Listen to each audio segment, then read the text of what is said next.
ಒಂದು ಕಡೆ ಹೋಟೆಲ್ ಉದ್ಯಮ ತತ್ತರಿಸಿ ಹೋಗ್ತಾ ಇದೆ, ಜೊತೆಗೆ ಹೋಟೆಲ್ ಓನರ್ಗಳು ಕಂಗಾಲಾಗಿದ್ದಾರೆ.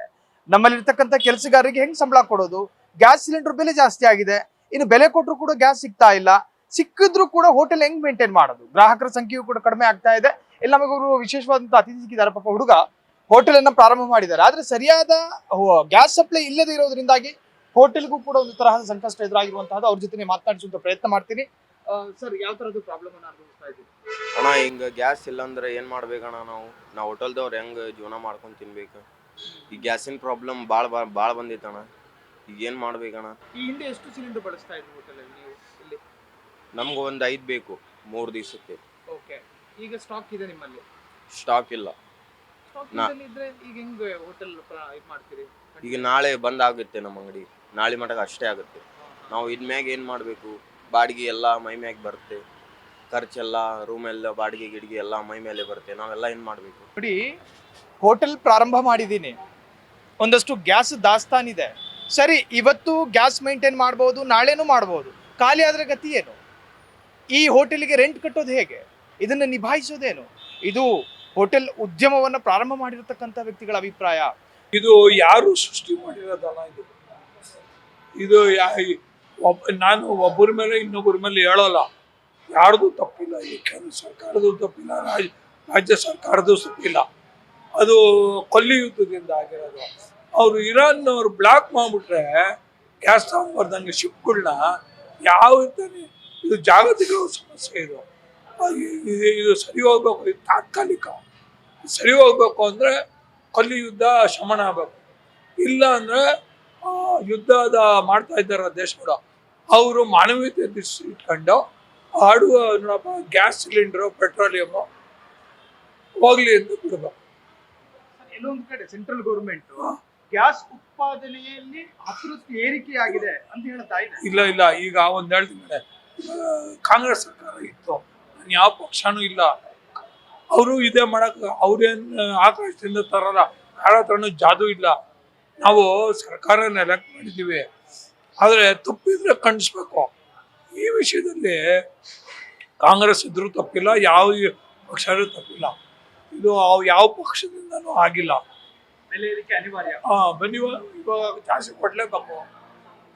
ಇವಾಗ ಜನಗಳು ಸ್ವಲ್ಪ ಸಹಕರಿಸ್ಬೇಕಿದೆ ಜೊತೆನಲ್ಲಿ.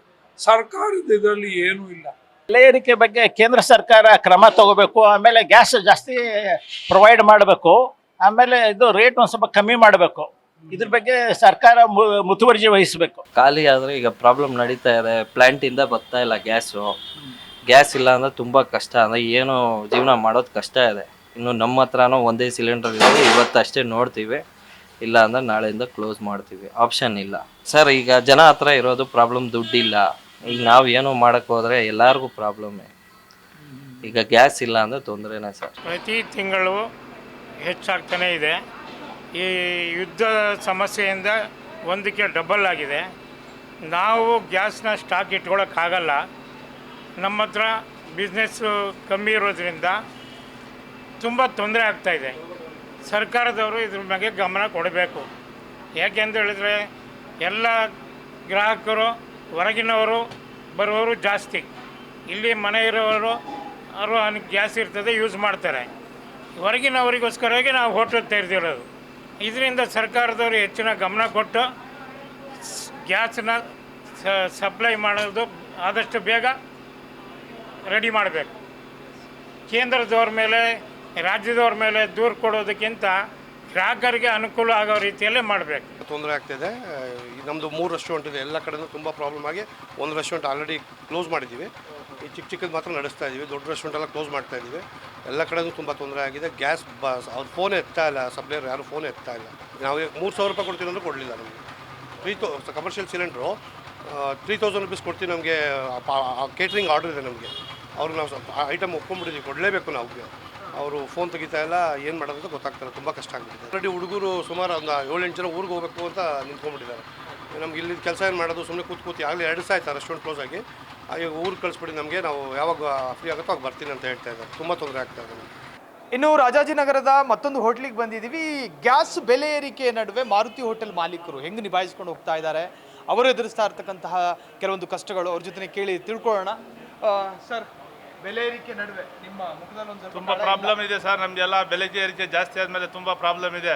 ಮೇಂಟೈನ್ ಮಾಡೋಕ್ಕಾಗಲ್ಲ. ಹೋಟ್ಲುಗಳ ಸಿಲಿಂಡರ್ಗಳು ಜಾಸ್ತಿ, ಪ್ರಾಮಿಸನಲ್ಲಿ ರೇಷನ್ ಐಟಮ್ಗಳು ಜಾಸ್ತಿ. ತುಂಬ ತೊಂದರೆ ಆಗ್ತದೆ ನಮಗೆ ಹೋಟ್ಲುಗಳು ನಡೆಸೋಕ್ಕೆ. ಈಗ ಎಷ್ಟು ಈ ಹಿಂದೆ ಎಷ್ಟು ಸಿಲಿಂಡರ್ ಯೂಸ್ ಮಾಡ್ತಾ ಇದ್ರಿ? ಇವಾಗ ಸಿಲಿಂಡರ್ ಹಿಂದೆ 2 ಯೂಸ್ ಮಾಡ್ತಾ ಇದ್ವಿ. ಅವಾಗ 1650 ರೂಪಾಯಿ ಇದು ಕಮರ್ಷಿಯಲ್, ಈಗ 3000 4000 ರೂಪಾಯಿ. ಆದರೆ ಏನು ಮಾಡೋಕ್ಕಾಗಲ್ಲ ಸರ್. ಮತ್ತು ನಾವು ನೋಡ್ತಾ ಇದ್ದೀವಿ, ಬೇರೆ ಕಡೆ ಎಲ್ಲ ಕೇಳ್ತಾ ಇದ್ದೀವಿ, ಅದೇನು ಫುಲ್ಲು ಬ್ಲಾಕ್ ಮಾಡಿಬಿಟ್ಟು ಹಂಗಾಗಿ ಯಾರು ಗ್ಯಾಸ್ ಕೊಡ್ತಾನೆ ಇಲ್ಲ. ಮುಂದೆ ಏನು ಮಾಡೋ ಅಂತ ನಮಗೂ ಗೊತ್ತಾಗ್ತಾ ಇಲ್ಲ. ಬಂದಿದೆ ಸರ್, ಇವಾಗ ಮನೆ ಬಾಡಿಗೆ ಕಟ್ಟಬೇಕು, ಈಗ ಲೇಬರ್ಸ್ಗಳಿಗೆ ಸಂಬಳ ಕೊಡಬೇಕು, ಎಲ್ಲ ಪ್ರತಿಯೊಂದು ನಾವು ಇದು ಮಾಡೋಕ್ಕಾಗ್ತಾ ಇಲ್ಲ ಇವಾಗ ಗ್ಯಾಸ್ ಪ್ರಾಬ್ಲಮಿಂದ. ನಮಗೆ ಸತ್ತಿಗೆ ಊಟಕ್ಕೆ ಸತ್ತಿಗೆ ಭಾಳ ತೊಂದರೆ ಆಗುತ್ತೆ. ಗ್ಯಾಸ್ ಒಂದೇ ಸರಿಗೆ ಖಾಲಿ ಆದರೆ ಏನು ಮಾಡೋದು ಅಂತ ನಾವು ಒಂದೇ ತಿಳಿಯುತ್ತೆ. ಆದಷ್ಟು ಬೇಗ ನಮಗೆ ಗ್ಯಾಸು ರಿಟರ್ನ್ ಬೇಗ ರಿನೋಲ್ ಮಾಡಿ ನಮಗೆ ಜಲ್ದಿ ಕೊಡೋಕ್ಕೆ ಇದು ಮಾಡಿ ಅಂತ. ಇವೆಲ್ಲವೂ ಕೂಡ ಸಣ್ಣ ವ್ಯಾಪಾರಸ್ಥರು, ದೊಡ್ಡ ಮಟ್ಟಿಗಿನ ಹೋಟೆಲ್ ಮಾಲೀಕರು ಕೂಡ ಕಂಗಾಲಾಗಿರ್ತಕ್ಕಂತಹದ್ದು. ಈಗಾಗಲೇ ಸರ್ಕಾರ ಅನಿವಾರ್ಯವಾಗಿ ಬೆಲೆ ಏರಿಕೆ ಮಾಡಿದೆಯಾ ಅಥವಾ ಅವರಿಗೆ ಬೇರೆ ಮಾರ್ಗಗಳೇ ಇಲ್ಲದೆ ಈ ಏರಿಕೆಯನ್ನು ಮಾಡಲಾಯಿತಾ? ಸೌದೆಯಿಂದ ಅಡಿಗೆ ಮಾಡೋದಕ್ಕಾಗೋದಿಲ್ಲ. ಸೌದೆಯಿಂದ ಅಡಿಗೆ ಮಾಡಿದ್ರೆ ಅಷ್ಟೊತ್ತು ಕಸ್ಟಮರು ಕೂಡ ಕಾಯೋದಿಲ್ಲ. ಸೊ ಇವೆಲ್ಲವೂ ಕೂಡ ಹೋಟೆಲ್ ಮಾಲೀಕರು ಅನುಭವಿಸ್ತಾ ಇರತಕ್ಕಂತಹ ಯಾತನೆ. ಆದಷ್ಟು ಬೇಗ ಸರ್ಕಾರ ಮಧ್ಯಪ್ರವೇಶ ಮಾಡಿ ಇದಕ್ಕೊಂದು ಪರಿಹಾರ ಕೊಡಬೇಕು ಎನ್ನುವಂತಹ ಕ್ಷಣ ಕ್ಷಣದ ಸುದ್ದಿಗಳಿಗಾಗಿ ಫ್ರೀಡಂ ಟಿವಿ ಸಬ್ಸ್ಕ್ರೈಬ್ ಮಾಡಿ, ಲೈಕ್ ಮಾಡಿ ಹಾಗೂ ಫಾಲೋ ಮಾಡಿ. ಹೊಸ ಸುದ್ದಿಗಳ ನೋಟಿಫಿಕೇಶನ್ಗಾಗಿ ಬೆಲ್ ಐಕಾನ್ ಮೇಲೆ ಕ್ಲಿಕ್ ಮಾಡಿ.